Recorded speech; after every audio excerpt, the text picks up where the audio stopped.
goal, Quishbilly, Huddersfield Town. The most famous goal of Quishbilly's life. Is this the moment for Lee Fowler? It is. Take your place in Division 2, Huddersfield Town. Thank you.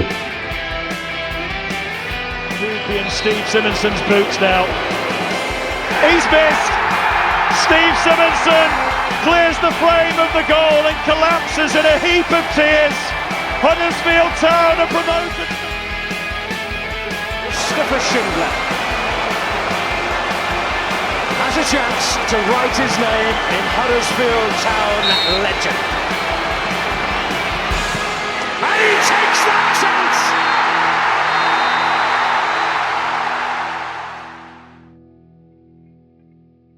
Hello and welcome back to the Andy Takes That Chance podcast. Just as you are enjoying your summer break, the beaches, the sunshine and rain, Wimbledon, the Pims, the strawberries and cream, here it comes, the new season, annoyingly buzzing around your ice cream like a rabid wasp high on sugar. I am, of course, talking about the new season of the EFL Championship. This season marks 5 years since we started this podcast, and original member Richard Kosi Kosmala is back, along with Dan Pozza to discuss Town's season ahead. With us today is Reach PLC's head of Sheffield Wednesday writer and Huddersfield Town fan, more importantly, Dom Howson. How are you doing, Dom? I'm very well. Thanks for having me on. Very good. Great to have you. Good to see you other two as well. We've just had numerous technical issues with Kosi and Pozza, so we're good to go, I think, now. So hopefully this goes well. But, you know, same old guys, but, you know, same old sponsor. New season, same sponsor, if you like. This episode sponsored by Magic Rock Brewing. Get 10% off all your online orders by using AHTTC10 at checkout. Okay. Right, guys, let's... last season, we as a podcast, we sat here and we weren't really overly enthusiastic about the new season, were we? Let's see if it's any better 12 months on. I don't think we really need a recap on last year. We all know what happened. We reviewed it to death, so we'll just crack on with the season ahead. And we'll dive straight into pre-season. So Town have played 5 games, won 4, drawn 1, beat Bodmin 9-0, drew 0-0 with Tavistock, beat Liskeard Athletic 13-1, Stockport County 4-0, and SC Heerenveen 1-0 yesterday. So that's 27 goals in 5 games, conceding 1 absolute thunderbolt against Liskeard, which was ridiculous, really, that goal. It was phenomenal. The last time Huddersfield Town went unbeaten in pre-season under Neil Warnock, we got promoted. But the question is, Dom Howson, does pre-season actually mean anything? And can we read anything whatsoever into these results and performances? For me, absolutely nothing. You can have an amazing pre-season and it won't mean a jot when we get to the big kick-off. I think for Town, I mean, it's been all about sort of stability, isn't it? We know that they've been the club have been going through a transitional period, the new owner coming in, and I think Town fans, it's fair to say, a lot out there are frustrated at the lack of transfer business. But I think going back to your question on friendlies with Heerenveen, I think, you know, with that being the last friendly before Plymouth, I think that was a good workout, a clean sheet, really nice, well worked goal. And so I think, you know, from what Neil Warnock said afterwards, I think he can be like sort of relatively satisfied with how Town are like shaping up, I think, for the season. You know, of course, he said it numerous times. He'd love to bring in some more attacking players. I still think, you know, that is going to be the big issue for Town this season. It's where are the goals going to come from? It's what we were saying last year, and we're saying it again this season. Who's going to score double-figure goals?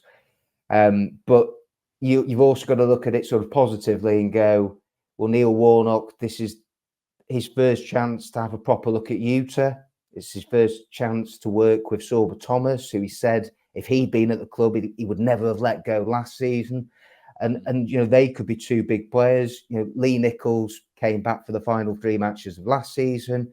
Look at the difference he made. So, you know, you could effectively say they're like new signings, and he's had a proper look at some of the younger players, and we'll talk about it later. I think there's some, you know, really talented players that have, you know, I think could really step up, and they're going to need, I think, to step up for Town. If they're going to make a big impact this season. Yeah. So the Cornwall trip, Kosi, 3 games against 3 teams that don't set the pulse racing, if you like. But we saw in 2016, didn't we, David Wagner, that when they went to Sweden, how important a bonding exercise is, if you like. And it feels like the barbecue at Neil Warnock's house was probably more significant than the results themselves. What do you reckon to that trip to Cornwall and pre-season in general? I'm sure you've got some remarks, haven't you, in your experience of being a Town fan? Yeah, I'm good friends with Lee Bromby, as probably a few will know on the pod, so I know a lot about this trip and how it kind of propelled. Well, obviously a lot more than that when Sheffield United got promoted the first time. When Lee was in the squad, and they can't speak highly enough of that kind of session, really. So where the fans might look at it and question, there's the level 9, 10 or whatever they are in the pyramid opposition and that as well. It's not about that. It's about, just getting the guys bonding together and, and just having some fun. I mean, I think one of the funny things that was dropped out was the video the club put out was it was absolutely tanking it down. And I think Sorba Thomas were being pushed out of the van, wasn't he? And Ronnie Jetson were giving him some absolute hammer. But Ronnie, had the hood up and the biggest wet weather jacket you've ever seen. So he's always like, Ronnie, how can you criticise anyone else? But obviously he's the coach now. So yeah, and obviously there were quite a few people that went, a few guys I know that kind of tied it into a nice family holiday as well and really enjoyed it. And I think, like Warnock said as well, it's nice that they're giving something back to which he says it's a part of the world that's cut off really with football, forgotten about as well. So yeah, as soon as the end of last season happened, I totally expected this trip to happen. It did happen, and like Dom said, it doesn't really matter about results. So yeah, the Cornwall thing was kind of interesting, and I don't think it really matters really about the opposition and results. It's just quite a few of them players that were loaned out, and obviously not many newcomers. But yeah, I think we're just kind of building on last season's redefined team spirit, which obviously we'd lost so much of it under Mark Fotheringham, and it was just building block there as well. And plus the manager's happy as well, no doubt, profiting from these barbecues. So no, not a lot to say, and it really matter apart from it. Just some nice sound bites from the club, results, whatever they will be. But it's it was just good to see. I just thought, wow, there's a good spirit kind of building here and that as well, and that's kind of my take out from it. I'm probably. Pause, you'll probably have a similar mindset, I guess. No, mate, actually. To be controversial. Not to go all talk sport and just pick I love a hot take. Pause, give us a hot take. Go on, mate. No, for me, I mean, I fully get on board with the bonding, trip away, etc., etc. I just think that when you're playing teams at such a low level, apart from building confidence, what are you learning? To beat a team 13-1, if that's a scoreline on a Sunday morning in junior football, people are kicking off and saying it should be called off halfway through, and etc., etc. And yeah, all right, I take the point on board. That it's a trip away. Like I say, the bonding side of it. But in pre-season, for me, you need to be looking at who have we improved? Can we play any sort of different formations, etc., etc. What have we learned about anybody from going down and beating a team 9-0, 13-1? Probably very little. To play devil's advocate, you can say, well, we haven't signed anyone new, so pretty much everybody that went, Warnock knows about from being at the club last season. But for me, I just think you should be testing yourself a little bit more than just playing, League 2, Stockport. All right, we went there and we won 4-0. Good result there at a league side, full time. You're playing against painters and decorators at that level. Beating them 13-1, what's anybody gaining from that? I think in practice matches, at any level, you use it as a learning experience, and on art, can you say that any player will have come out of that learning anything? For me, probably not. Good for confidence, good for bonding, but actual football, probably not the greatest of trips. But that's just me. That's fair enough. I think that's that. Sorry, Matt. Not too much of a departure, is it? Because from what I was saying, with the football's probably secondary to the bonding. But go on, Cos. Yeah, this is going to be a familiar theme, really. But if it's Michael Duff, inexperienced, so not even that, say Mark Fotheringham, someone similar that's took over our club, Mornock's gone, a new coach has come in and organised this. There's all hell on. But this guy, obviously, form in the bank, done it millions of times before. Teams have been promoted off the back of it. So I think, I know what he's saying, Pods, and that as well, but I think it's just who's doing it. I think if this is happening with another coach, then it's all hell breaking loose. I think there'll be a familiar theme when we kind of talk about pre-season and that as well. Yeah. I think the name Neil Warnock and what is happening is he's just getting credit in the bank. It's interesting behaviour on the Twitter and the stuff. It's because it's Neil Warnock. What did they say when they first got interviewed? Neil Warnock, man. You know, when I think we've beaten Birmingham one day. I can't do it. Yeah, it's Neil Warnock, man. And I think that's just it. But it's from the outside looking in, it's because what level were the Pods? Not even Liverpool were they? Were they lower than them? No, That team we beat 13. 8 and 10. I think, yeah, this guy's the one step above like Gummersall, who I sometimes play for. So, you know, I'll be honest, it's not that great. But like I say, you know, for confidence and morale reasons, I can see why they did it.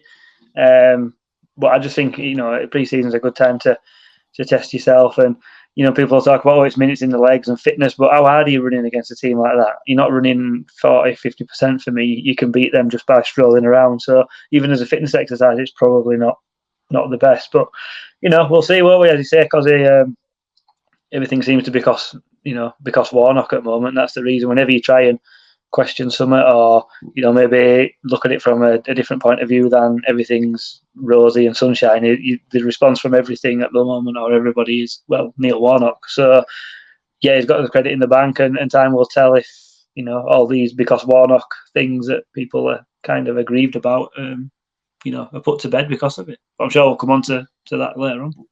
We will. Let's go on to the kits, because all 3 kits have been released, and we don't really do a kit review, do we? So let's keep it Huddersfield Town, and let's have a look at the kits. So all 3 of them have been released. The third kit has got utility giving on the front, which raises awareness of fuel and food poverty across the UK. Nice touch. Not as nice as it would be if Ofgem made these energy companies drop prices after they predicted £170 billion profit over the next few years. But let's not get too political, Matthew, on that one. So the home kit, I like the home kit. I think it's really, you know, it's not quite a regular blue and white striped kit, is it? It's got a nice little gold trim on there, which is a nod back to the 100 years ago when we first won the title. It's got quite a nice pattern in the blue stripe as well. I'm quite a fan of the home one. What do you reckon, guys? You give this a thumbs up, thumbs down? Go with Dom.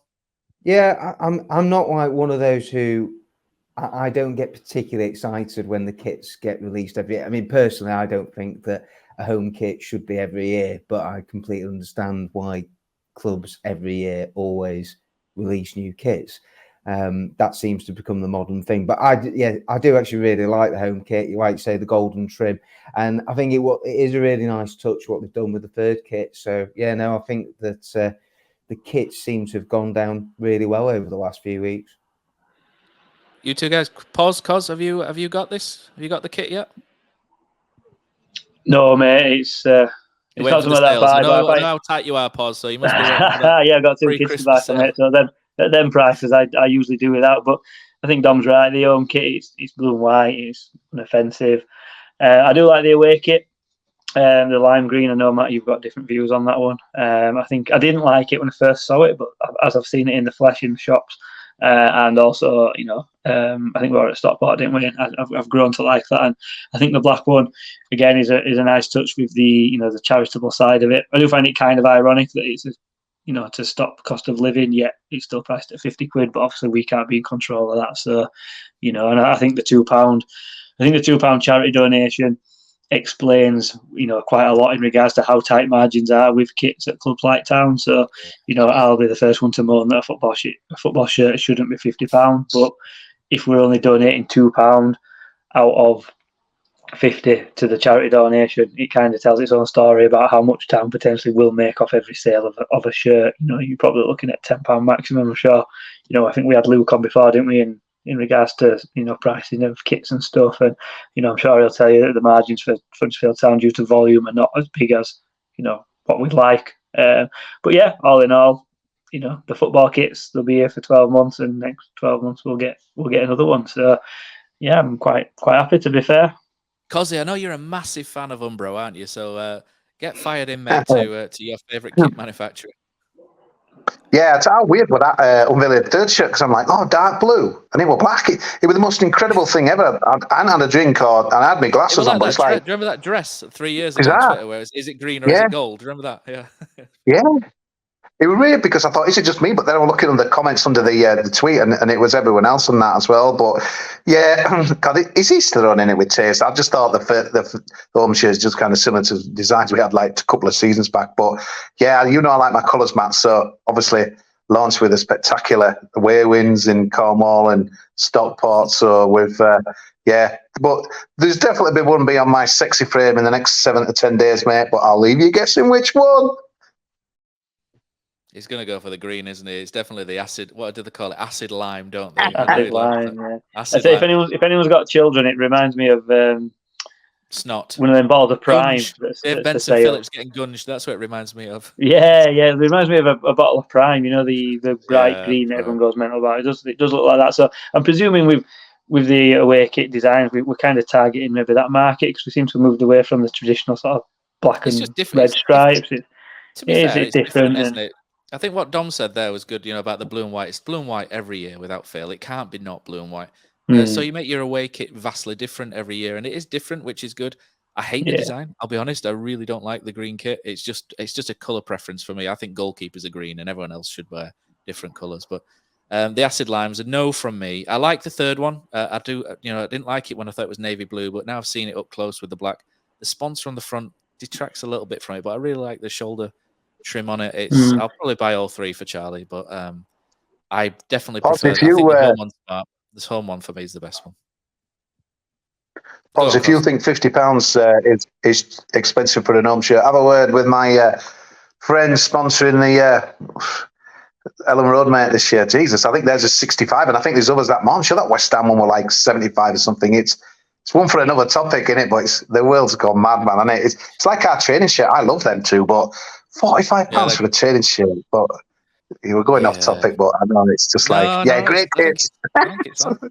I think it's on topic, mate. I think it's just the way of the world. You look at I think Town's pricing isn't that bad when you consider, you mentioned the Leeds one at 65, but the England shirt's over 80 quid if you want, between 80 and 95 if you want that new. It's absolutely scandalous for pricing. But unfortunately, I think football clubs are at the behest of the kit manufacturers, aren't they? In terms of the price point. So, and I think it's probably like God, I was going to say, Matt, sorry, it's probably the biggest seller that we have in regards to merchandise. So, if you can sell it at 50, then people will buy it. It brings money in, doesn't it, at the end of the day? Yeah, I think just to round that up then, home kit, I think we've all given it a thumbs up.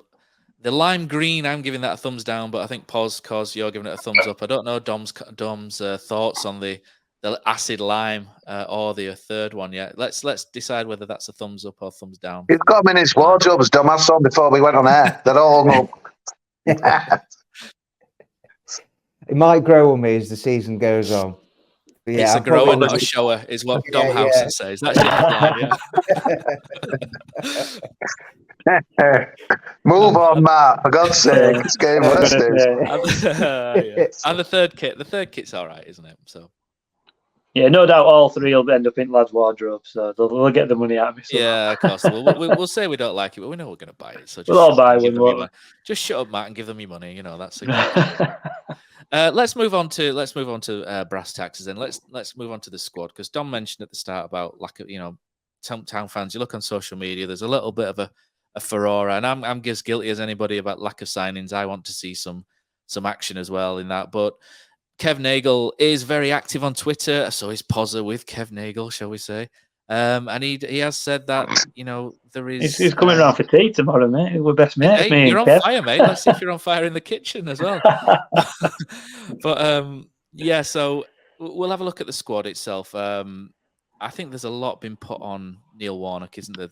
The magic of Neil Warnock when you look at this squad. And the thing is, I think 21-22, Huddersfield Town finished third, which with largely the core of this squad. And then last year, we're on the road to getting relegated until Neil Warnock came. And I think somewhere in between is probably par for this, for a lot of these players. But we'll start with the goalkeepers. We've got Lee Nichols, Chris Maxwell, Jacob Chapman, and Gio Bellegambi, who are across or close to the first team. Lee Nichols, undoubtedly one of the best in the league. There is a very low hum, though, that there is increasing interest in Nichols, which makes me slightly uncomfortable. Arguably, it's Town's last chance to cash in on him. But would we be able to adequately replace him? So how much would it cost to replace him, and how much would it cost if it went wrong?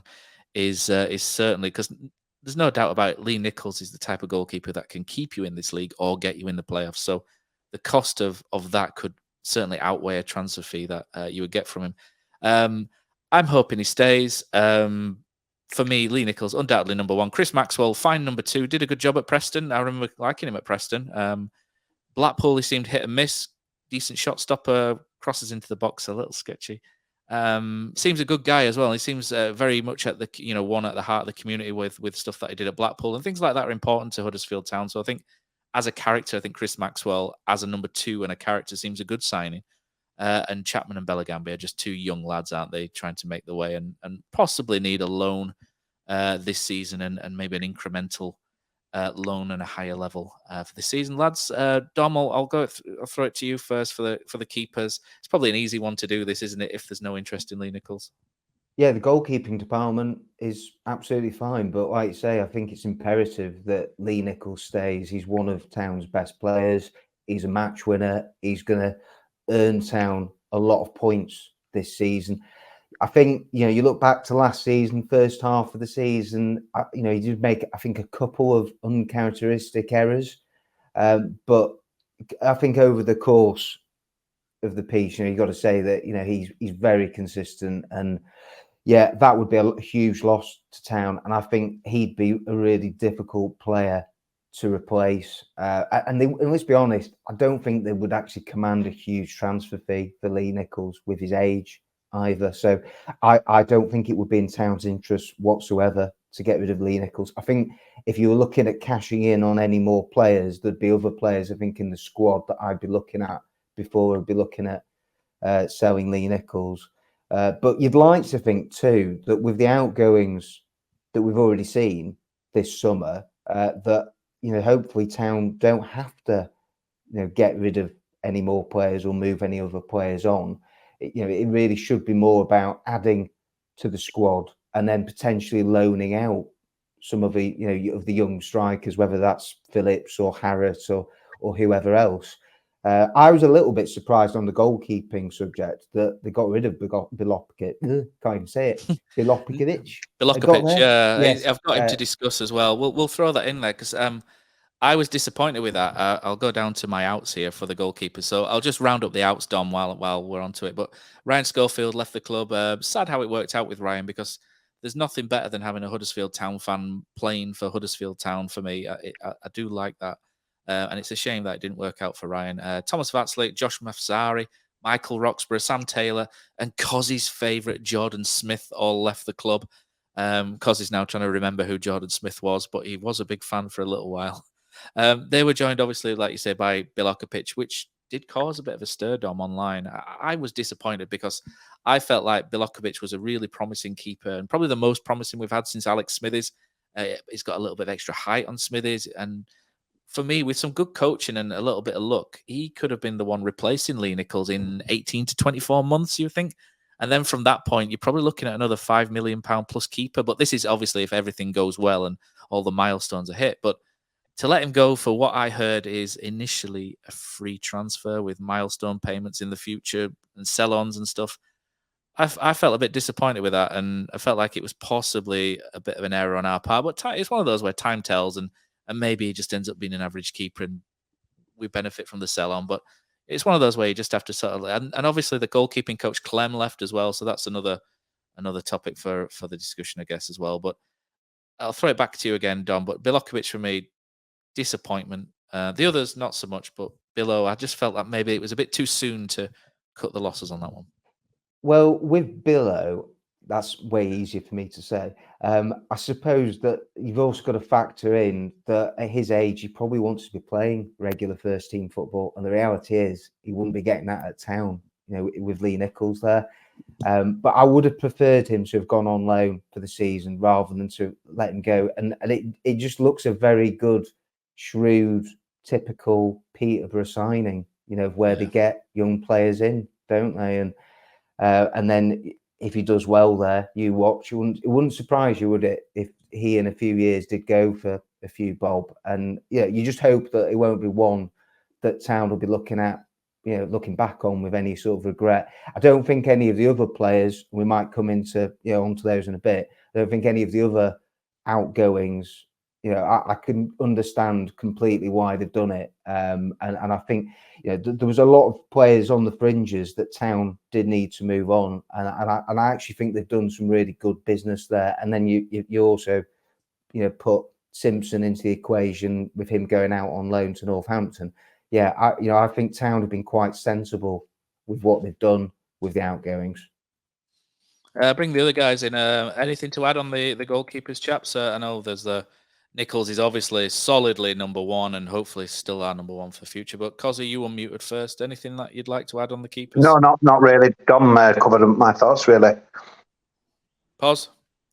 No, mate, I would, like you say, it's very similar to yourself. The others I wasn't particularly bothered about, but I did feel that Bilo, we're pushing Nichols.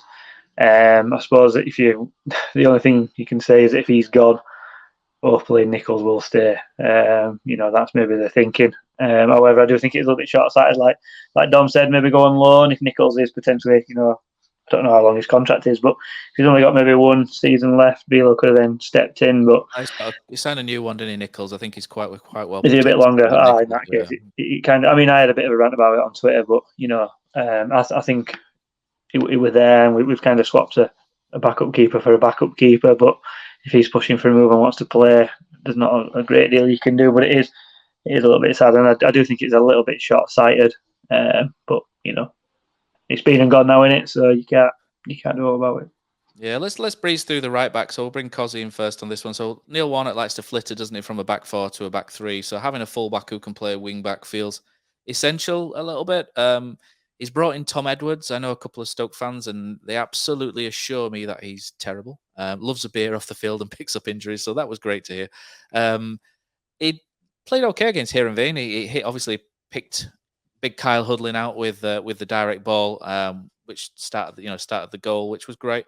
Latterly, I think he struggled, but it was more match fitness really that looked like that was kicking in. But Kosi, you watched it via stream, didn't you, with Tom Edwards? Are you happy with the Tom Edwards signing? It looks like one of those where it's a rough diamond and they want Neil Warnock to shine it up real nice, don't they? Yeah, I don't think you can really get excited on Tom Edwards signing. No disrespect, even though the club tried to hype us up with this crazy video. It's like competition now, and it's who can bring out the most amazing Instagram posts or Twitter and that as well.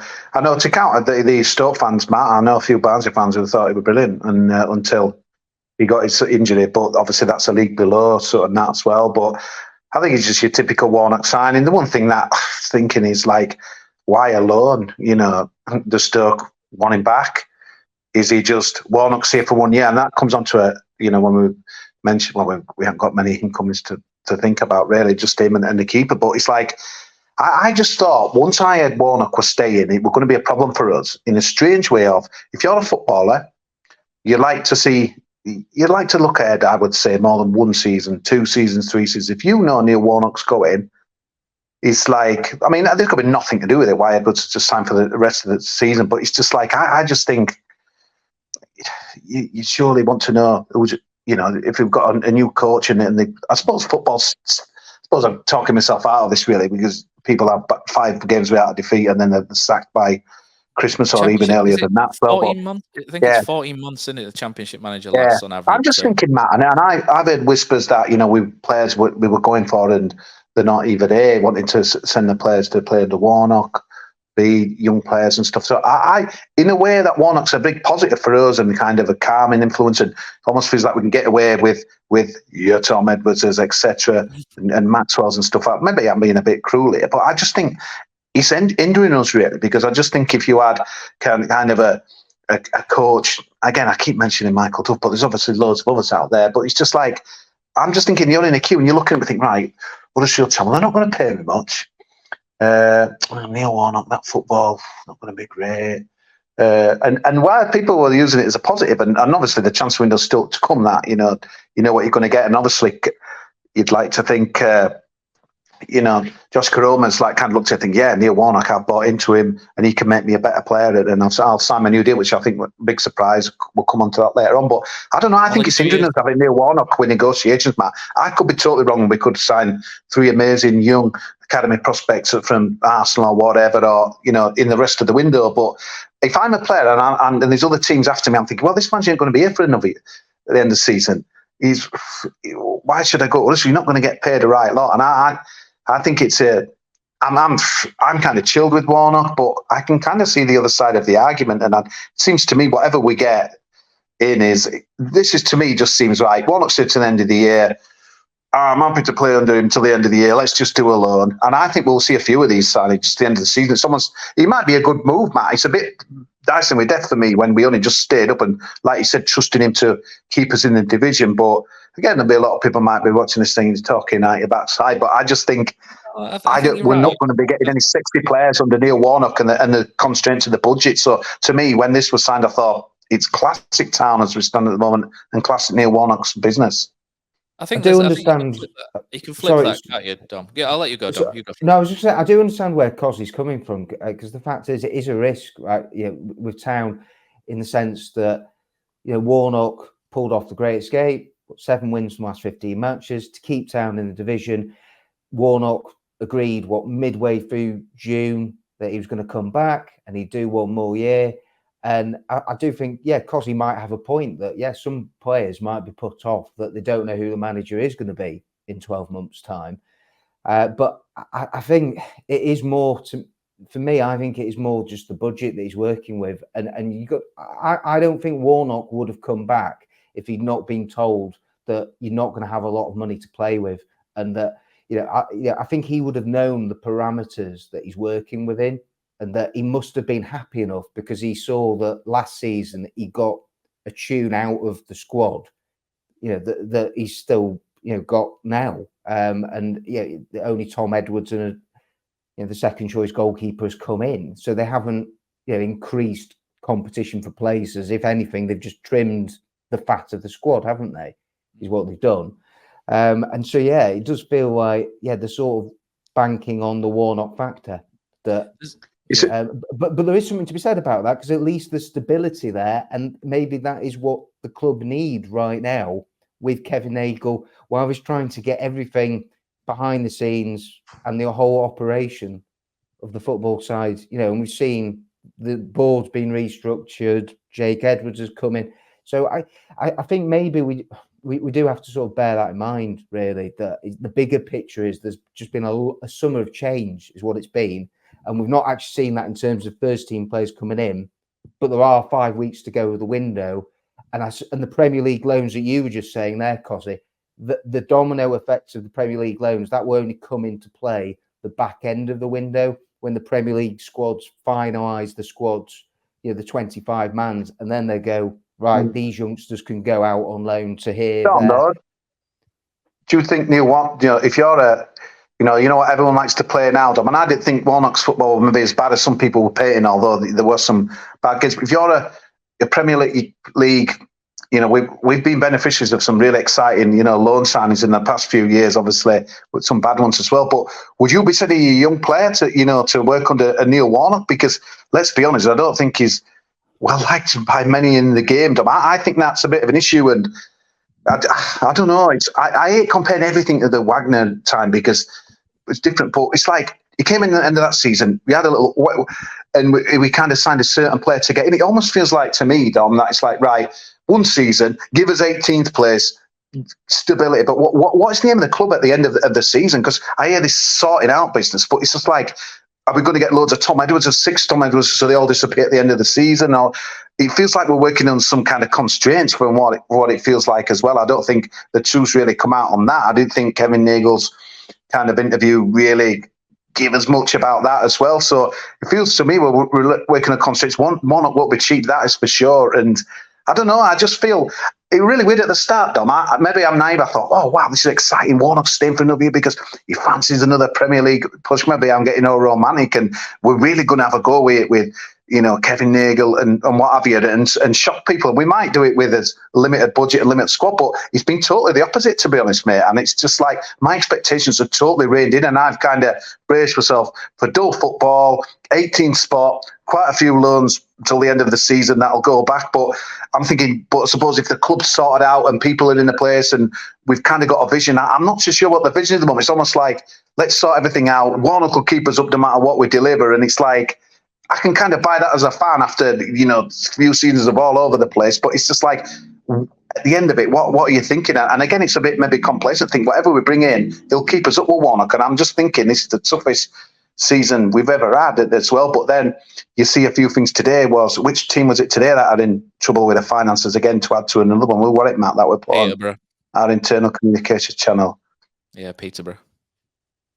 So, but yeah, obviously they're division down. I don't know. It's just I don't know what to think at the moment, mate. I could be wrong. We could get 3 exciting loanees or young players in from somewhere, but I just think the Edwards these are what we're going to be getting because Junior Orlick was linked. You know what I mean? It's just like these are the guys. It's not exciting for the fans, but if we're where we need to be, whatever that is, come May 2024, then so be it. As long as it's not in League One.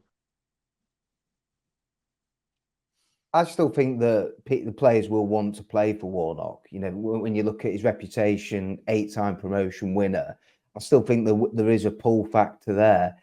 But Town will be competing with a number of clubs, and it won't be easy for Town with the budget they've got, and they might not be able to put a stronger case as some other clubs forward when it comes to loan fees and wages for loans as well, even for Premier League youngsters. So that's where I think it could be challenging for Town. But, I mean, they have to bring in a couple of attacking players for them to score the goals that, you'd hope that, will come on to where, we think they're going to finish. But, I think for them to build on how they ended last season, they've got to inject some more quality at the top end of the pitch. I think there's one way to flip it as well, Pause, before I get in. If, Yeah, go for it. They're going to sort of say, oh, I'm looking for a player comes in, they're going to say, I'm looking for a project. Neil Warnock's only here for 12 months. The next manager might not like me. But there's another way to look at that, is that the club might understand that Neil Warnock's only here for 12 months. So a number of short-term options make sense until next year when they can actually put a long-term project into place. So there's a number of different factors and different directions you can look at just from Kozi's point that he made earlier, which was a good point, Koz, by the way. Pause, I'll turn it over to you. No, mate, that is another way. And there's more than one way to look at pretty much everything into these days. And, you've got to be able to take all points on board and form an opinion, which football fans are not always great at, either. That, once it's in your mind that we're this as is bad as anyone out here. Yeah, it's your view and your view only, innit? But I think I'm kind of sitting where Kosi is at the moment. I think if I were a player looking to join Town, I mean, the budget is the main constraint, I would say. So you're looking at 2 ends of the spectrum. You're looking at someone at 32, 33 who just maybe wants to get another 12 months out of football and is quite happy to come and pay for, let's say, $5,000 or less for a season, because it guarantees him an income of $5,000 a week, which is, I'm sure all of want to bite a grand off at that for another 12 months. Or we're looking at players who have potentially been at a Premier League Championship club who have dropped out of that club last season, so we can get them in on a free transfer and they need a club. I think the problem is the players at the back end are not so much as a problem. We can probably attract them for the 12 months. Neil Warnock's only here for 12 months. I dare say players of that age would be more suited to Neil Warnock's style of football and methodologies in regards to how he runs a football team. The younger players probably grown up in very structured academy environments where the way that the football's played is totally different, and the way that they are managed and everything goes along with being in an academy. I'm thinking sort of sub 20-year-olds now who may have been released or wanting to go out and get first team experience. If you're looking to sign a 3-year deal, you don't know who's going to be there. You look at Neil Warnock, you probably read up on him, and 8 times promotion, etc., etc. But it was way back when football was different, and how football was played was different, and how football was even, completed in regards to nutrition and science and everything else that goes along with football these days is different. And would that potentially put somebody off joining. Maybe. We're in a kind of a really difficult situation as fans because, we've heard the comments from Kevin Nagle in regards to, FFP, which I kind of agree with because, again, I don't think that's been explained fully for me. I'd like to delve into that a little bit more, if possible, and find out why Huddersfield Town seems to be the only club in Championship that want to play by these rules. And I look at headline figures for other clubs where they're losing millions and millions and millions over the course of 3 years, yet very few actually succumb to any action because of it. Yet we want to be the beacon of morality and play fair. So we're in a really strange situation at the moment. Everybody kind of knows it's a transition season. However, the Championship is a cruel mistress, let's be honest. And if you're not moving forward, if you're standing still like we are, you're definitely going backwards. I've had a quick look at transfers throughout, and I don't think anybody's really bought massive amounts of players this time. So obviously the market is quite stable. I think recently Stoke have bought a couple of international players, a forward from Morocco, I think it were, and a Brazilian who's got international caps. And apart from them, there's no one that really stood out massively. However, you've got to look at last season. We were a team that struggled anyway. I agree with Dom in the fact that in regards to departures, I'm just looking at a list now, and apart from Kamara, who were up and coming anyway, I'm not particularly bothered that anybody's left. However, when you're looking at numbers, who's replaced them, and it's basically just lads who have been promoted from the B team. So you've got a lot of inexperience there. First 11, I think we're not too bad. I can put together a first 11 that's probably would survive if that 11 played every single week. However, that won't happen due to injuries, suspensions, etc., etc., etc. And I'm struggling to see who comes in to replace them that will be able to give Huddersfield Town a fighting chance of doing something this season. I think that's the big worry for me. I'm not one of these that I'm not after just buying players and signing them for the sake. I think we've got to a point where, especially having 9 on bench this season, are we even going to be able to fill 9 spots on a bench with players that can come on and actually perform at that level? As it stands, I think no. So I think we're desperate for players to come in. Are the players that we're going to bring in any more quality though? You look at Tom Edwards yesterday. Is he any better than what we've got? For me, I know it's all right saying don't make a signing. It has to improve the squad. So I'm kind of arguing against myself here, but we need numbers. We just need some numbers, and we need to bring them in as quickly as we can. All right, let's fly through the team then. Sorry, I've gone through quite a lot there. And we've probably dodged off because I'm sure you wanted to go through position by position, but agenda wreckers, you two. I mean, right backs is what you mentioned there with Edwards. Ollie Turton's not fit till about October, November, and then how fit is he going to be this side of Christmas? Recovering from an ACL injury, it's really difficult. So Edwards was very much needed, but behind him, it's either Romani Edmonds-Green or Brodie Spencer, and Brodie Spencer, you could argue, could probably do with a loan out, to be honest with you, because he's full of potential, isn't he? But he just needs to learn the game at a lower level and build up, in my opinion. If there's a lot of potential there, it could be a really good player, could Brodie Spencer, and he absolutely came on and smashed someone, didn't he, in one of the preseason games, which was quite fun. You don't see enough of smashing players these days, but that was fun. But so right back for me, still a bit of a weak area, even with Tom Edwards until Ollie Turton returns. But hopefully, touch wood, Ollie Turton will come back well. Matt Lowton is the only out there, and I don't think anybody's going to miss Matt Lowton. In terms of left backs, Josh Ruffles, what an odd one that was. Josh Ruffles was released. The club had a 12-month option and declined to take it up. So Josh Ruffles was released. Then a month later, he's back with a 2-year deal, which I think could possibly have been the Warnock factor. Neil Warnock, came back in. Maybe that's what he wanted, which is fine. But if Josh Ruffles plays like he ended last season, then that's absolutely fine, isn't it? So Yuta Nakayama is another one. How fit is Yuta Nakayama? Big injury that he's coming back from. He's played in the B team yesterday rather than the first team. So he's obviously building back up. It feels I'm going to Poz just went against himself a bit. I'm going to go against myself here. Nakayama kind of feels like a Warnock type left back, but not a Warnock player, if that makes sense. I think it's just the physicality side. He struggled a little bit, didn't he, last year in the Championship, which I don't think Neil Warnock will stand for, but apparently he's built himself up during pre-season and to his injury. So we'll watch that with with interest. And then you've got Jackson and Jaheim Headley as you, who seem to be preferred more as left mids and wing backs really rather than left backs. I think that might be because of their sort of lack of experience possibly, and they are go forward players, aren't they? And then you got Luke Daly pushing from the B team as well. So the out there is only AJ Weston, and we might as well fly through the centre backs as well. Lees, Hellick, Pearson, all solid, dependable pros, mid to late 30s. I suppose the worry there is if one or two of them get injured, because there's a bit of a drop off again to, Loic Aina and Romani Evans-Green could be a midfielder or anywhere. And the released players there, Critchlow, I don't think he was ever championship material. Parker, Johnson, and Betty returned to the parent club. What's that? And Will Boyle's gone to Wrexham, so Will Boyle's gone to be a Netflix star. So interesting. So good luck to Will Boyle, great guy. So really pleased that Will Boyle's going to get a decent move. But defense for me looks fine. The other side, guys. It does, Matt. But I think scratch beneath the surface. Made a good point, though. And it's yeah. But it's like improvement. It's like Paul's made a good point back there. It's like if you stand still, you go backwards. And how much better can Tom Lees get? There's no way Tom Lees.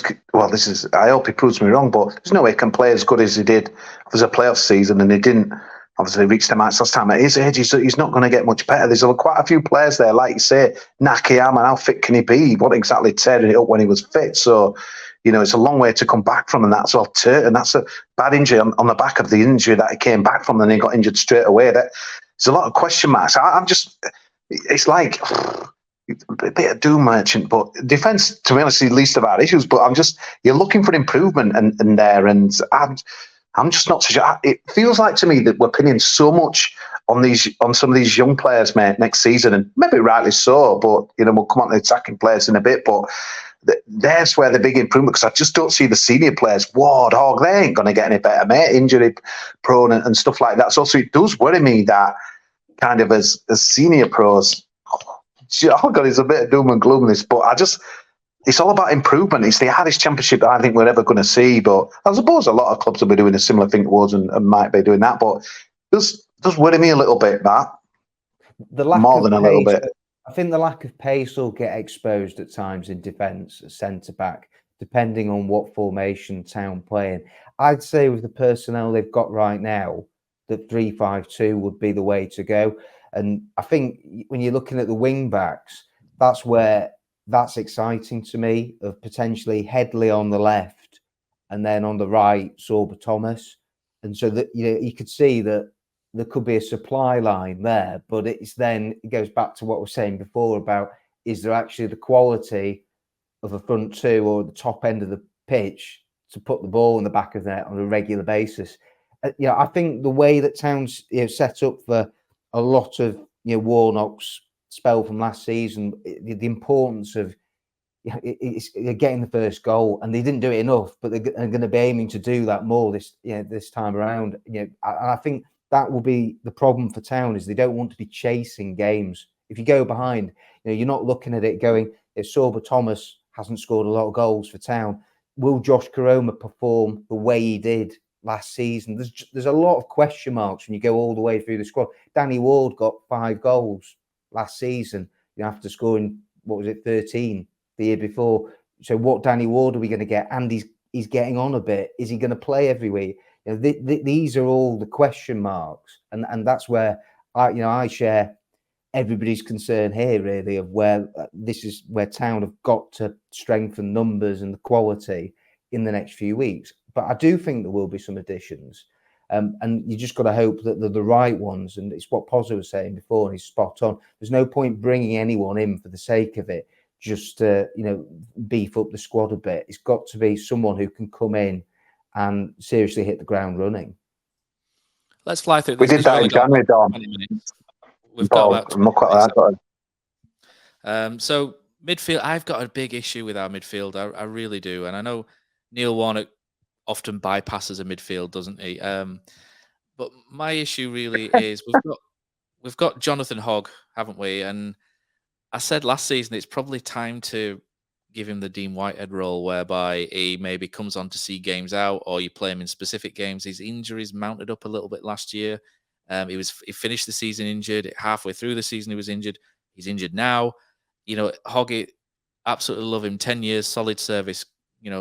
Everyone loves Jonathan Hogg who supports Huddersfield Town, but there's got to be a time where you have to understand that you start phasing him out slowly, and you can't rely on him to run that midfield anymore because he's 35 next season. It's a big ask for him to do that with, everything he's got. And the only other central midfielder we've really got next to him and like him is David Kasumu, who got injured yesterday. So you've got two midfielders there injured, and the backup for him is either drop Radoni from a more favoured high position deeper, which takes away from Jack Radoni's best game, or you've got Scott High, you've got Josh Osterfield, you've got Romani Edmonds-Green, and also our midfield is bad. Honestly, it is really bad when you scratch beneath the surface. Scott High, I always stick up for Scott High, but he's not a Neil Warnock player, is he? Let's be honest. Josh Osterfield, it's a big leap from Harrogate and Morecambe he spent last year. Brahima Diarra, I think he's great. I love him to bits. It really excites me. But you can't play him any deeper than number 10. So in that pivot, we really. But Kamara's going to be a massive loss, man.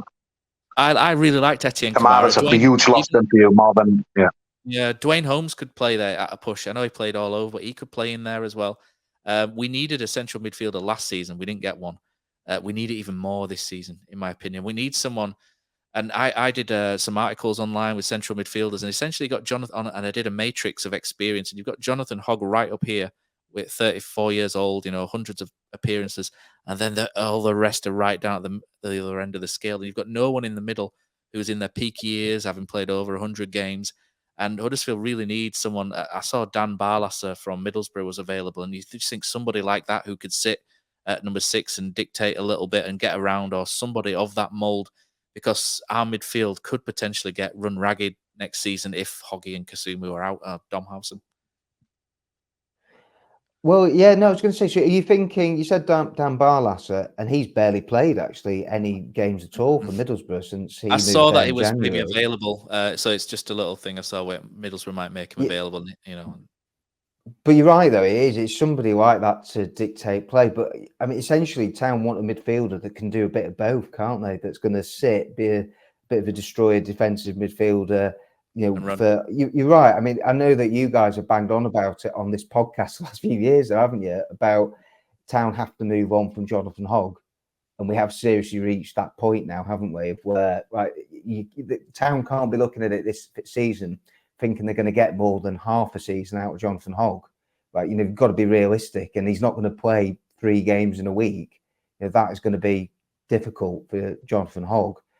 And so they've got to manage his workload and game time. But you're right. I mean, there's certainly missing for me a bit of creativity in there. But yeah, they need someone, I think, who is a bit of an all-rounder. And that definitely is an area that I think they have to address 100%.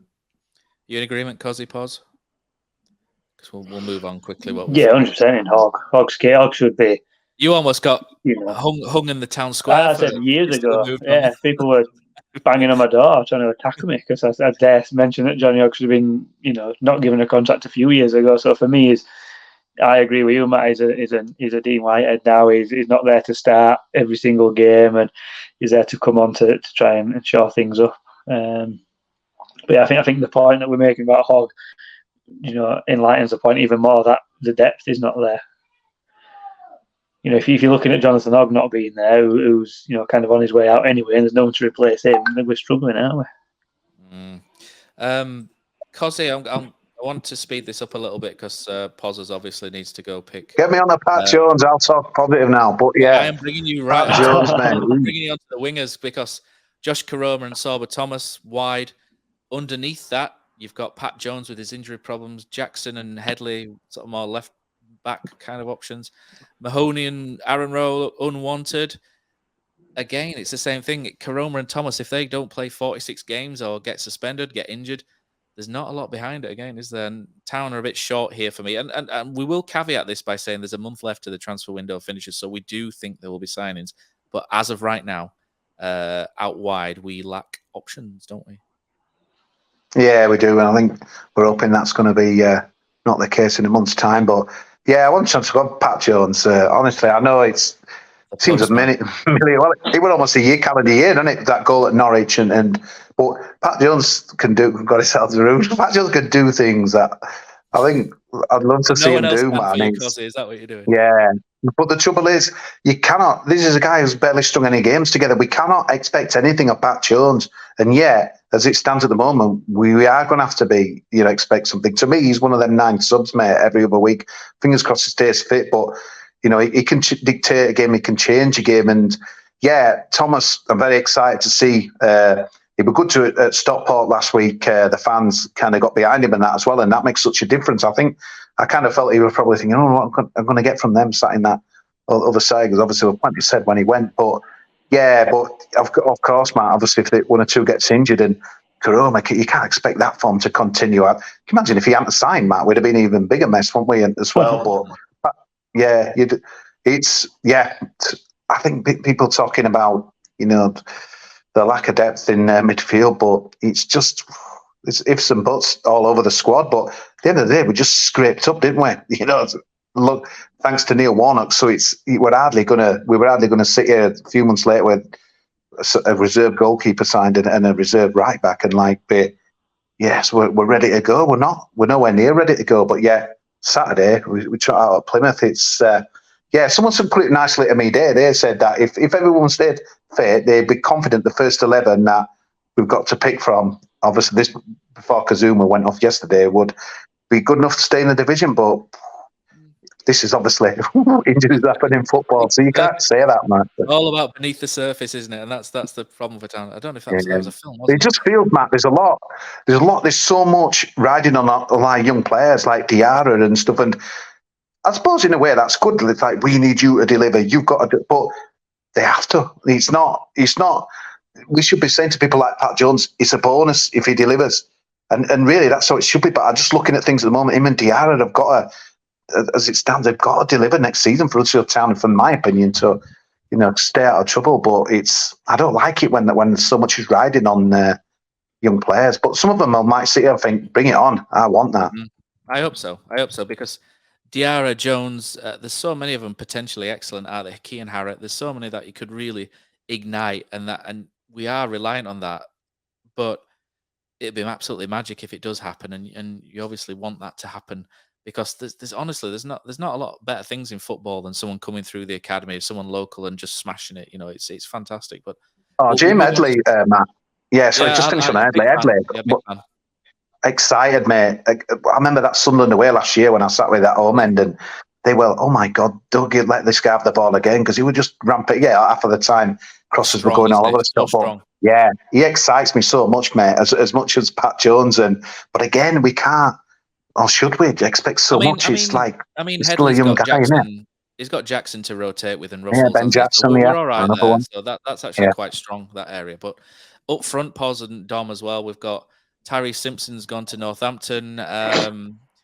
Probably a good move for Tyrese Simpson. It just looks like, I'm trying not to sound too harsh, but it just looks, I think raw is the phrase that is often used for strikers who are technically a little bit blunt, if you like, at times. It's the old use a sledgehammer for a nail kind of thing with him, isn't he? But he's got potential, so hopefully he goes out to Northampton as well. Jordan Rhodes looks like he's on his way out potentially. It just felt like him in the B team yesterday rather than the first team was a little bit of a, get yourself off Jordan kind of thing. I might be completely wrong on that, but it just feels like... Why do we always have to loan players out for them to fulfill the potential? Why can't they do it with us now? Especially with 9 subs, why? Why can't they stay with us and fulfill the potential and develop? Why do we always have to... Our answer to everything is just get them out on a season-long loan. Why? No one else hardly is doing that. Right, in Premier League they are, but not... Why?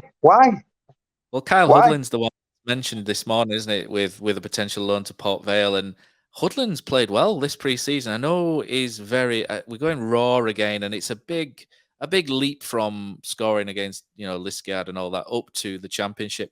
But he looked all right against Heerenveen as well, and there looks like there's a potential... And Stockport. There's a wild card option there with Hudlin, isn't there? I think it's inbuilt into the British psyche, isn't it? A huge striker comes on and defenders shit themselves, don't they? And they just... If it was 6 foot, everyone would be saying, get him in. He's the man. I had people on my messages saying, what's this guy? He won a raffle. It's only because he's 6'8". Judge him on what he's done, mate. And that yesterday was brilliant, Matt. That was brilliant, that yesterday, what he did. He was good, and against Stockport as well. He looks improved. What a finish! Yeah. I like what I'm seeing of Kyle Hudlin, and I hope he stays. But on terms of loans, Warnock's he's already outlined his role as Warnock. He's already said that Hudlin, he plans to use him, I think, for the last 20 minutes to half an hour in matches. And I think that is the right way. Seriously, teams in the Championship, they're not going to be coming up against a 6'9" centre forward very often at all. It's a point of difference in Town's attack, and so it would give them a good option. And then it might be also that Harrott will come off the bench, and he's another one that I think has really impressed Warnock, since he came back to the club. So that's a potential combo there, isn't it, Dom? Yeah, it could be little and large, exactly. So I think this is it. There are options there, but they do need more. And as Kosi says, Town right now are in a situation where they're not going to have 9 on the bench, or certainly, you can have 5 subs you can bring on. There's not many game changers there, or there's not going to be too many, and the youngsters we're talking about, it might be if Diarra doesn't start the first match of the season, he's someone that could be introduced second half, when it's 0-0 to come up with a bit of magic. And it's the same with a Hudlin or Harrott. That's what we're looking at. But really, you want more proven attacking options, I think, to take the pressure off the youngsters. And so that's where, I get the point that we're all saying, really, of where we need that just comes back to recruitment. We absolutely need it. We cannot go into September without signing a striker. It would be suicide when we would I don't want to say strikers are your money men. They cost the most money. Yeah. So from what I've seen so far and what I've heard, it's very unlikely we're going to be able to get someone who's going to come in. And let's be honest, you need a striker who's going to score at least 15. Every team should have a striker that's going to score at least 15. Danny Ward last season scored 5. He was joint with Matty Pearson, who plays centre half. So if you play one up front and we're going to play Ward, he's not going to be the man to get you goals. Yesterday, Matt, we both said that we looked better with Hudlin and Harrott up front when we went to 2. People got closer to them, didn't they? That was, although they were down to 10 minutes. Yeah, they were. But what the point that we're going to make is neither of them have played anywhere near enough first team football, let alone Championship first team football. An experienced centre half.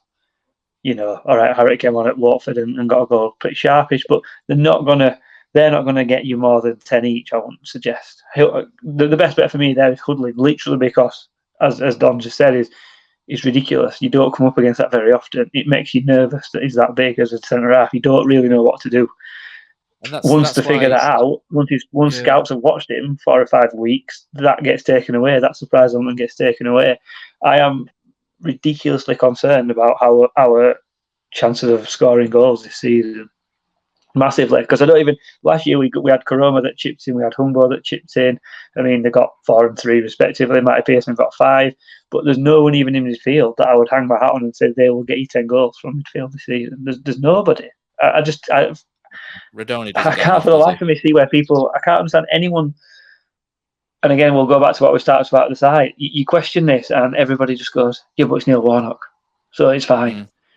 But it's not fine. It's not fine at all. The striking options are disgusting. Let's be fair; they're awful. They're awful. No. You're laughing, Kosi, but they are, aren't they, mate? You got to. I always look at a team, and it is embarrassing. First 11. Would any of our players get into another team? That's how you've got to look at it for me. And would any of our strikers get in the team? No, they won't start. Would any of them even get anywhere near the bench? Probably not. Maybe Danny Ward, because he's a bit of experience. But for me, it's so blindingly obvious. And I just really, really hope that in September, when the window shuts, we've brought someone in that I can think, they will get the goals that'll keep us up. Because Rhodes looks like he's going. He featured in B Team yesterday. There's rumours of him going out, so it's not even him anymore. And he was top scorer last year. He got 6 for a man who is knocking on in age, and he's going to be another season slower. Same with Danny Ward. So these people that think we're going to do all right and we'll be fine because of Neil Warnock. To be all right, you've got to be able to score goals. You can't draw 0-0 every week and be all right. You need to score because we're going to concede, and I just cannot. Well, 46 points probably would, but you know what I mean.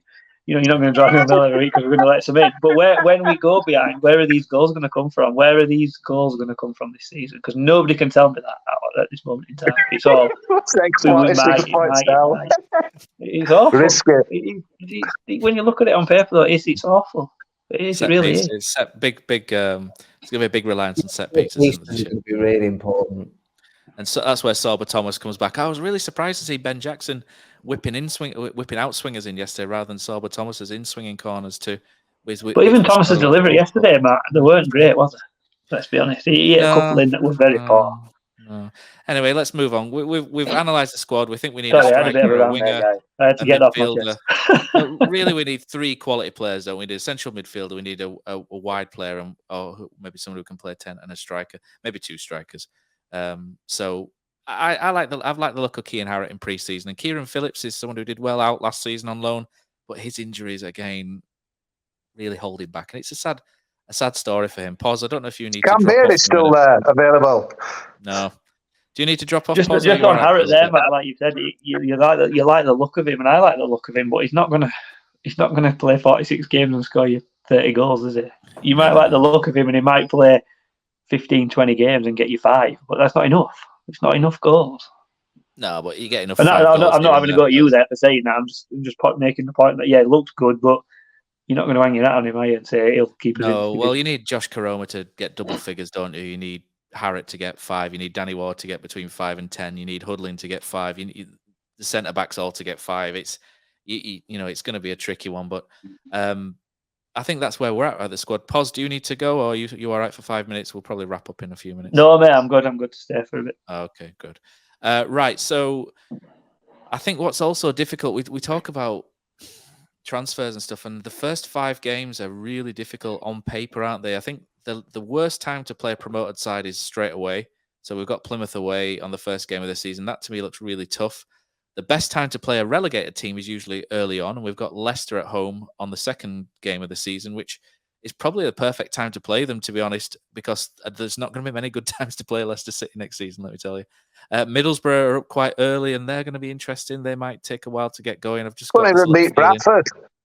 I know, they couldn't even beat Bradford. The absolute shame of that. And Norwich as well. Norwich could be tough. No one knows what we're going to get with Norwich, but on paper, they all look a little bit difficult. And then you get towards the end of the window, and if you're on 1 or 2 points after 5 games, and all of a sudden players are looking at that going, I'm not sure I fancy that, Dom. Yeah, Matt, you're so right. It's so frustrating because, but like Dom was saying earlier on, yeah, everyone seems to be, no one's really making any business. But I just felt this, once I saw them fixtures, I was just praying that come August the 5th, naively, because I know obviously how it all works. It's, everyone's cat and mouse till the end, but I really we nearly need to hit the ground running. Look at last season, disaster, wasn't it? The first 2 months, and pretty much it nearly finished us off, didn't it? But to be honest though, Matt, whatever we were going to get kind of pulled out of the fixtures that were always going to be difficult, because I just think this is a division like I've never seen, although there'll always be a few teams that you won't see in any trouble. I mean, QPR's pre-season's gone disastrously, hasn't it? And they're booting off at the moment. But it's like, it's worrying really, because we don't want to. I think just as morale for a fan base, Matt. All right, the amazing season before when Levi Colwell scored at Bramall Lane and what have you, that was early on, and it kind of set the tone for something good. But even with Neil Warnock in, we need something, don't we, that first month really, just to so it's not like here we go again. I fancy us to beat Leicester. I don't know if I'm mad, but I just fancy Neil Warnock just to piss Leicester good price available, mate, with my work.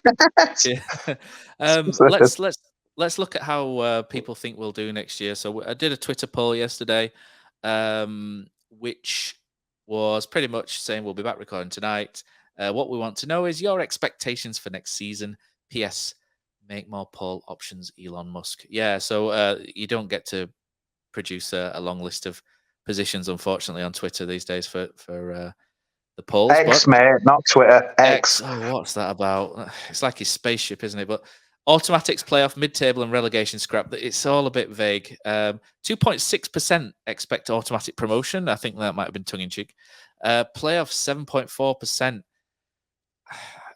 Mid-table, 61.7%. So most people think mid-table. I did really want to put upper mid, lower mid, but lack of poll options. And 28.3% think we'll be in a relegation scrap.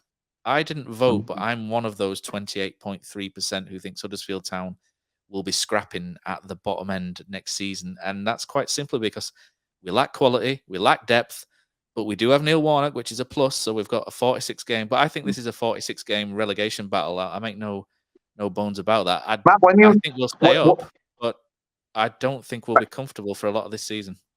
Matt, you're saying bottom 6, bottom 8, bottom 10. Can you give us, when you say that, what 20th with how many? Do you reckon? Yeah, I'm gonna do the thing next season. I'm gonna say 20th. I do worry. It's really difficult to do it now because we could go out and get 3 or 4 great players, and all of a sudden you think, oh right, we might finish 10th here. It's generally, I think the league is so tight that 2, 3, 4 decent players could really turn. Because at the minute, I look at our squad and I think that's a squad that's got struggling to stay away from the bottom 3 written all over it. But 2, 3 players could easily transform that to a team looking to the top half. It's that tight, the league this year. But as it stands at the minute, I'm looking at that going, well, if we stay up this season, that'll be a result. And I really hope we do because I hate League One. And I know we're not very positive on Town's chances, but what I would say for sort of balances, if you look at actually some of the other teams who were down there last year, they're not in good shape either. You know, you've got Rotherham, lost one of their best players in Ogbeni. QPR are a mess, had a terrible pre-season, and they've got a poor squad. How long will Gareth Ainsworth will be in charge for? Who knows? Sheffield Wednesday, again, they are going to be down there. Really, poor average squad for the level. They need to do a lot of business. And I'd say, you don't know with Hull, for example. Hull are another team that are affected by FFP, haven't made a lot of signings. I always look at Preston with a raised eyebrow. They eyebrow. could go either way. Yeah. But do you know where last 3 seasons, Preston consistent 13th, 12th. So Ryan Lowe, really good operator at this level. I don't think they'd be one of the teams I'd be tipping to be down there. Norwich, Cardiff. Cardiff definitely for me. I know they've signed Carl and Grant.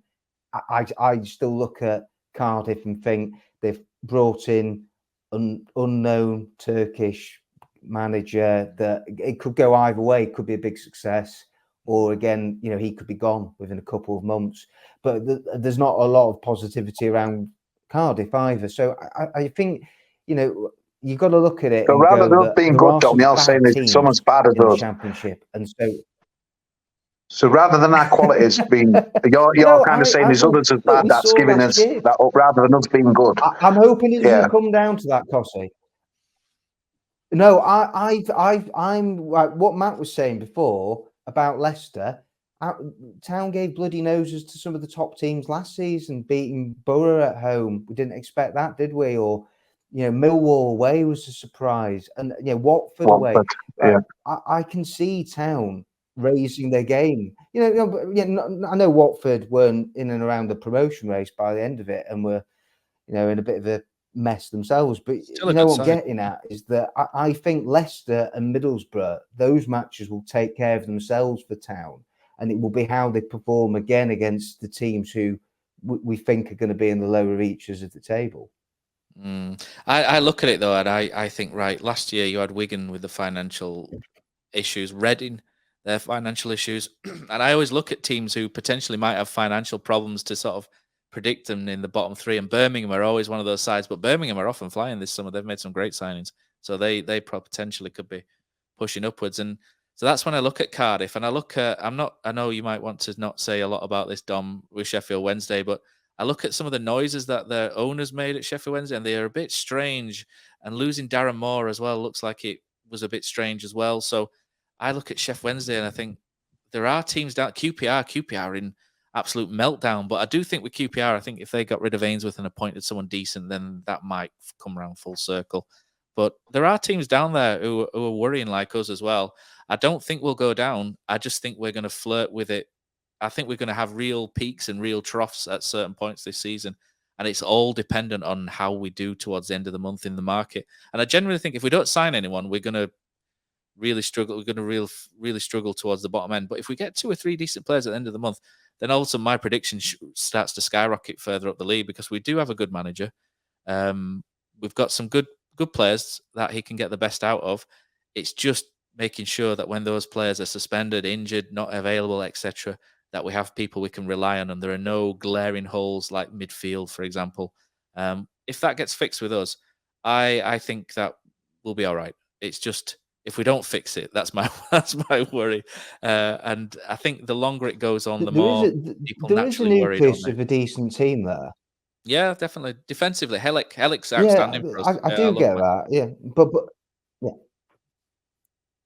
yeah, and you're hoping that Helik is as good as he was last year, and that that back three of Pearson, Lees, Helik, I think will give Town a solid base. Nichols, we know, and we've talked about too, but it's all about, can Karoma deliver? Can Sorba Thomas recapture the form of 2 seasons ago? Like that's for Town, vital. And I think we have to say, I mean, Diarra has got bags of potential. Like for me, Diarra is the one. If he can improve his end product, he's the one from midfield. Potentially Radoni as well. They're the two I'm looking at, thinking they've got to chip in with some goals for Town. If they're gonna achieve anything this season, and I'd be content with if they finished above 18th. I'd probably be content with that for this season. And I think that's realistically right now. I think maybe that's as good as what Town can hope for. So me and Dom have said staying up. I might have sounded a little bit negative because I want more for Huddersfield Town, but Kosi, where does the Bear think will finish this year? How do you expect it to go for Huddersfield Town this season?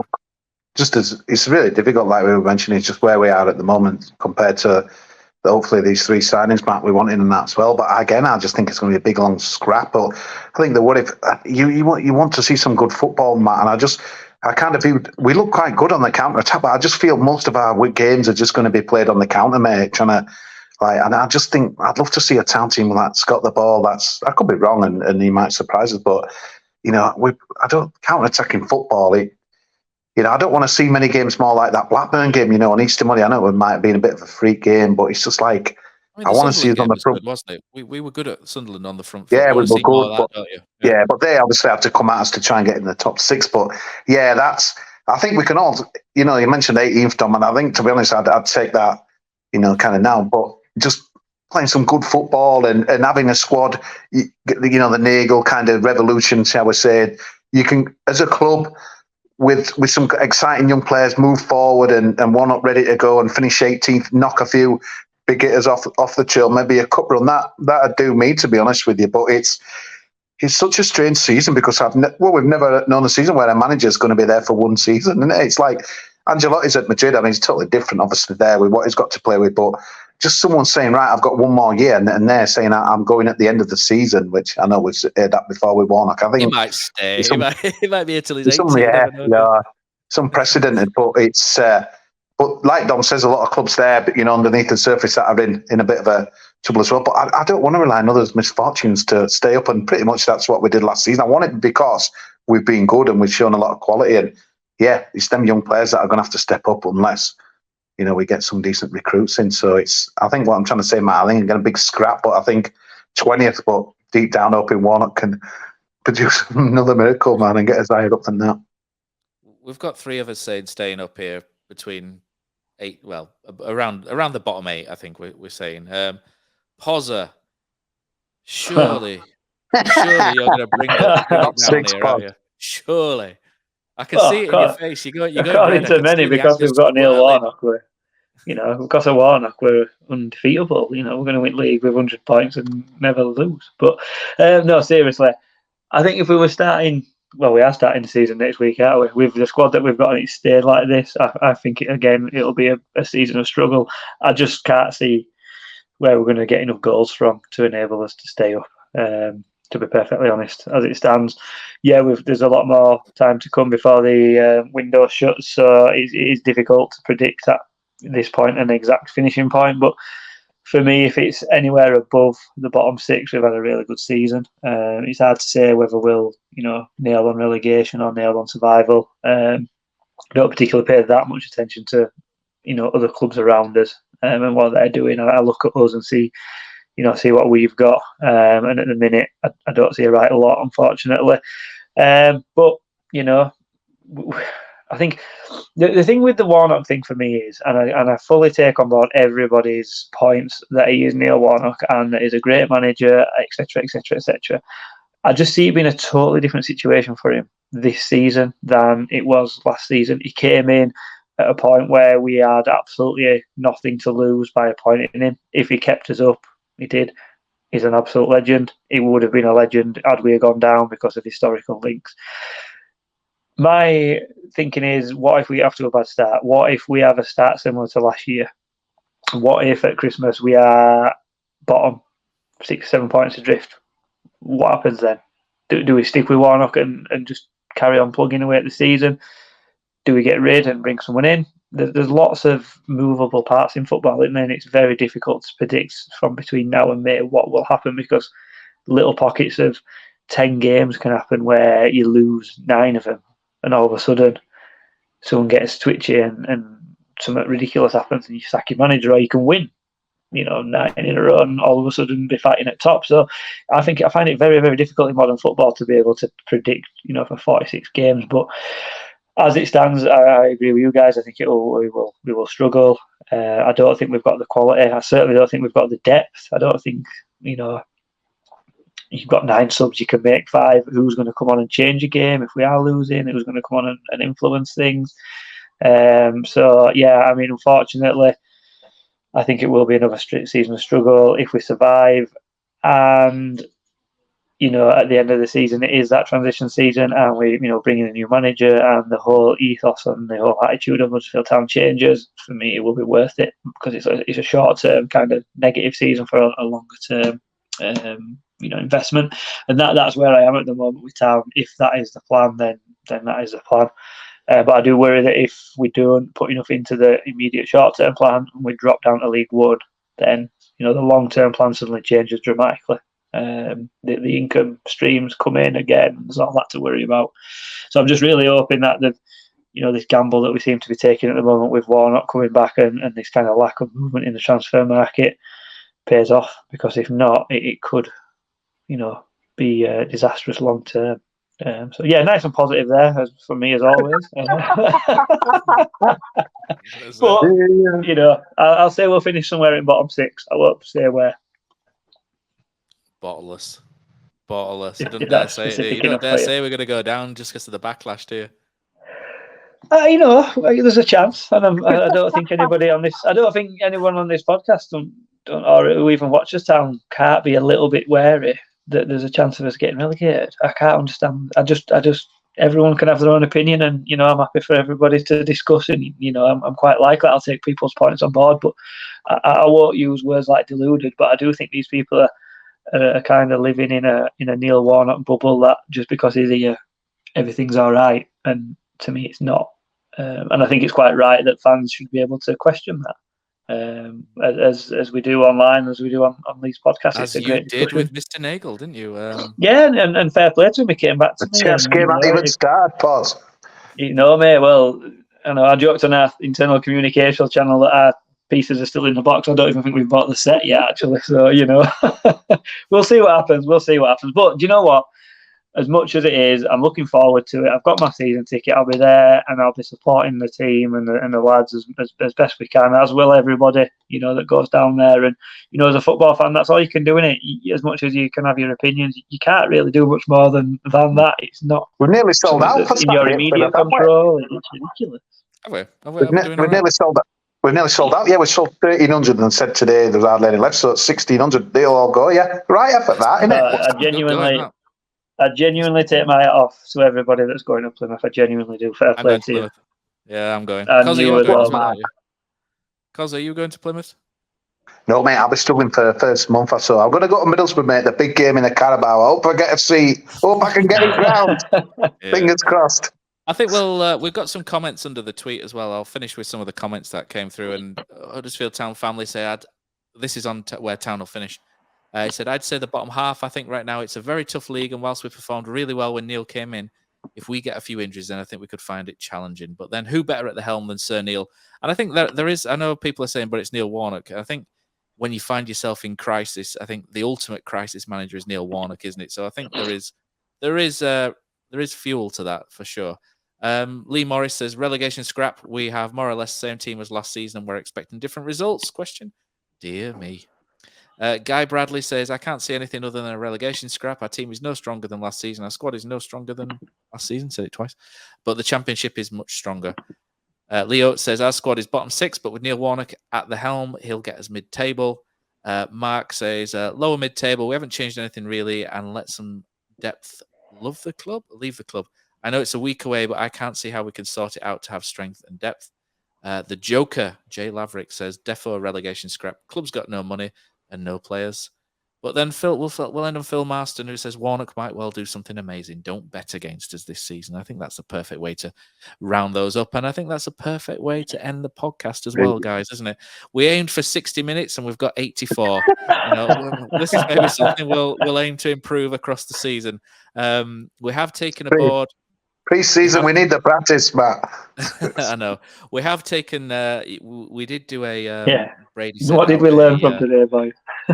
Yeah, Brady sent out a wanted your feedback, didn't he, for the listeners survey? That's what I was looking for. And we will take into consideration all the things from the listeners survey. Amazingly, guys, the thing that came up the most in the listeners survey was about you and Kosi and about how you don't use professional equipment like I do. And look at you both sat there on your phones. Kosi with the light flashing in the background, like the police are in there as well. But we will try. We will try and make we will try and improve things over the course of the season. Stick with us. Season, 5 years of doing this, it could be the last, who knows? So support the pod and we'll do our best for you. So thanks everyone and roll the end credits. Oh, it is.